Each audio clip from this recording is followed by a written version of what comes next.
रमज़ान मुबारक।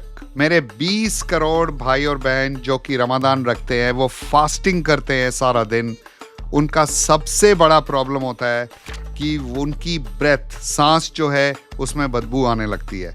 वो सांस में जो बदबू आने लगती है वो नेचुरल है, घबराने की कोई ज़रूरत नहीं है। मैं आज आपको बताऊंगा कि वो क्यों होता है और उसका क्या निवारण है, कैसे आप उस बदबू से निवारण पा सकते हैं और उसके क्या क्या कारण हैं। चलिए जानते हैं। नंबर 1 कारण उसका है कि आपका मुंह सूख जाता है। इसको कहते हैं ज़ीरोस्टोमिया या ड्राई माउथ, यानी कि आपका मुंह सूख जाता है।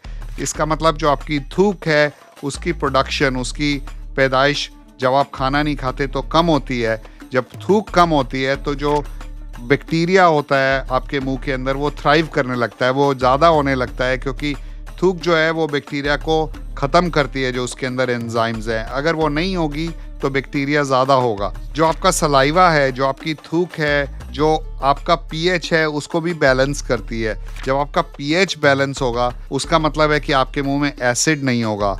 अगर एसिड नहीं होगा तो बदबू भी कम होएगी।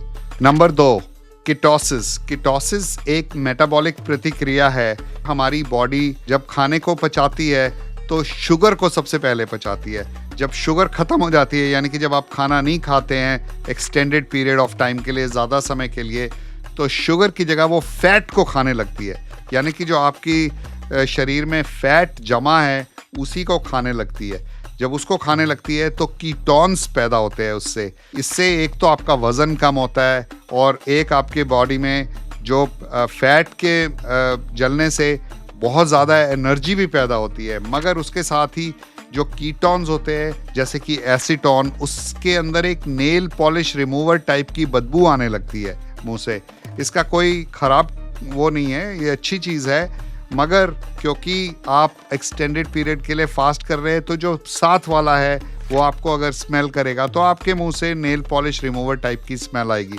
घबराने की कोई बात नहीं है, मैं उसका निवारण भी आपको बताऊंगा। नंबर 3, बैक्टीरियल ओवरग्रोथ, यानी कि आपके मुंह में जो कीटाणु हैं वो बढ़ जाते हैं और सल्फर कंपाउंड्स बढ़ जाते हैं। वो क्यों बढ़ते हैं? जब आप खाना नहीं खाते हैं तो जो बैक्टीरिया है जो आपके मुंह में बचा खुचा खाना है वो उनको खाने लगता है और वॉलेटाइल सल्फर कंपाउंड्स, यानी कि ऐसी गैस जिसके अंदर बहुत ही बदबू होती है, हाइड्रोजन सल्फाइड नाम की, वो इरप्ट होती है। जब वो होती है उसकी स्मेल एकदम टूटे और ख़राब अंडों के माफिक होती है, एकदम गार्बेज के माफिक होती है। उसका भी निवारण है, आप चिंता न कीजिए। Number 4, acidity. जब भी आप फास्ट करते हैं तो कुछ लोगों को एसिड रिफ्लक्स होने लगता है। जब एसिड रिफ्लक्स होता है, एसिड आपके मुंह में आने लगता है और जब वो मुंह में आता है तो आपके मुंह से बदबू आने लगती है, सावरनेस की, स्पाइसी सावर बदबू आने लगती है। स्पेशली अगर आप इफ्तार पे या सुहूर पे ख़राब किस्म का खाना खाते हैं, यानी कि ख़राब किस्म से मेरा मतलब है कि उसमें प्याज ज़्यादा है, गार्लिक ज़्यादा है, तो वो सब बहुत ज़्यादा बदबू कर सकते हैं। नंबर 5, अगर आप प्रॉपर ओरल हाइजीन का इस्तेमाल नहीं करते, यानी कि आप brush, paste, mouth wash, oil pulling वगैरह प्रॉपरली नहीं करते हैं, उससे भी आपके मुंह में बैक्टीरिया बिल्डअप हो सकता है और बैक्टीरिया के कारण आपके गम में इन्फ्लेम हो सकते हैं, या आपके मुंह में अगर ऑलरेडी कोई प्रॉब्लम है वो ज़्यादा एग्रेवेट हो सकती है, ज़्यादा हो सकती है, जिसके कारण आपका मुंह में से बहुत ज़्यादा बदबू आ सकती है। तो चलिए जानते हैं कि कैसे आप इस बैड ब्रेथ से निवारण पा सकते हैं ताकि आप अपने रमज़ान को और अच्छे से मना सकें। नंबर 1, पानी। हाइड्रेट वेल, यानी कि आप खूब सारा पानी पीजिए, खूब सारा।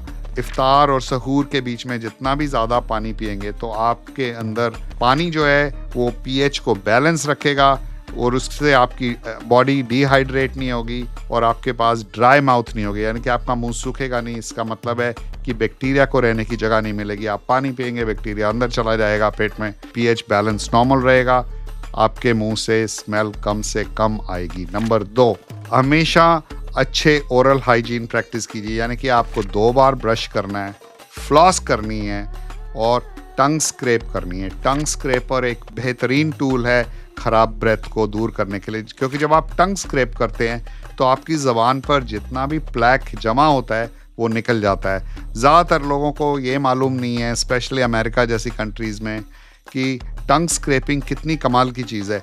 आपके दांतों पे जितना प्लैक होता है उससे आधा प्लैक आपके जबान पे रहता है। जब आप टंग को स्क्रैप करते हैं प्लस दांतों पे ब्रश करते हैं तो पूरा प्लैक चला जाता है। अगर आप टंग्स को स्क्रैप नहीं करते हैं तो टंग वाला प्लैक वापस दांतों पे आ जाता है, तो वापस आपने एक जगह से सफाई करी दूसरे में डाला, वो वाला काम हो जाता है। तो टंग स्क्रैपिंग को कभी नहीं भूलिएगा। ऑयल पुलिंग, अगर आपके पास हिंदुस्तान में गुरुनंदा ऑयल पुलिंग अवेलेबल नहीं है तो कोई बात नहीं, आप सेसमे ऑयल या कोकोनट ऑयल से भी ऑयल पुलिंग कर सकते हैं, ऑलिव ऑयल से भी कर सकते हैं। ऑयल पुलिंग करने से जो मुंह में बायोफिल्म्स होती हैं, जो हमारे बैक्टीरिया रेगुलरली बनाने लगते हैं, वो लूजन अप हो जाती है। उसके बाद जब आप ब्रश करते हैं तो बायोफिल्म्स के पीछे जो खराब कीटाणु रहते हैं उनको रहने की जगह नहीं मिलती है, तो क्या होगा, बैड ब्रेथ कम होगी। नंबर 4, अगर आप मिसवाक या नीम का दातुन कर सकते हैं तो वो हमारी नेचर में खुद से बहुत ही बढ़िया बैक्टीरिया को कम करने का और बैड ब्रेथ को दूर करने का निवारण अवेलेबल है। नंबर 5, आप फाइबर रिच फूड खाइए, यानी कि वेजिटेबल्स खाइए, क्रंची वेजिटेबल्स, फ्रूट्स खाइए, स्ट्रॉबेरी जैसे फ्रूट, जिससे आपके दांत एकदम सफ़ा रहेंगे और आपका सलाइवा स्टिमुलेट होता रहेगा, यानी कि आपके मुंह में थूक ज़्यादा बनेगी। इसके अलावा याद रखिए, जब भी आप खाना खाएं सहूर पे, तो आप अनियन, गार्लिक और हैवी स्पाइस फूड जो होते हैं जिसमें बहुत ज़्यादा मसाले होते हैं, उनसे बिल्कुल दूर रहें। मुंह से बदबू आना रमज़ान के दौरान एक एब्सोल्युटली नेचुरल फिनोमिना है, बिल्कुल चिंता की कोई बात नहीं है। अगर आपको जो मैंने निवारण बताए हैं आप करें, हाइड्रेट करें यानी कि पानी पीते रहें सारा दिन और बाकी चीज़ें करें प्रॉपरली, तो कोई रीज़न नहीं है कि आपके मुंह से बदबू आए। कोई स्ट्रेस ना लीजिए, एकदम नेचुरल फिनोमेना है और इसमें कोई ख़राब बात नहीं है। Happy Ramzan to everybody.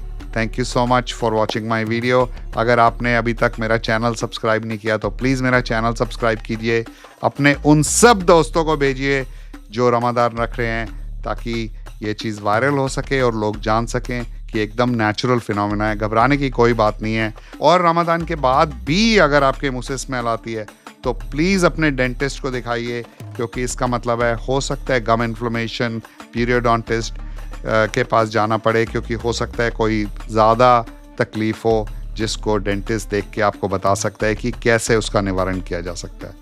Thank you so much and happy Ramzan. गुरु नंदा के साथ हो जाओ शुरू, अपने स्वास्थ्य के बनो तुम गुरु।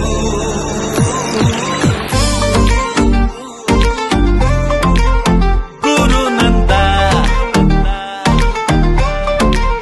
ताजा सांसें, चमकती मुस्कान, सफेद दांतों से आए खुशियां जहां।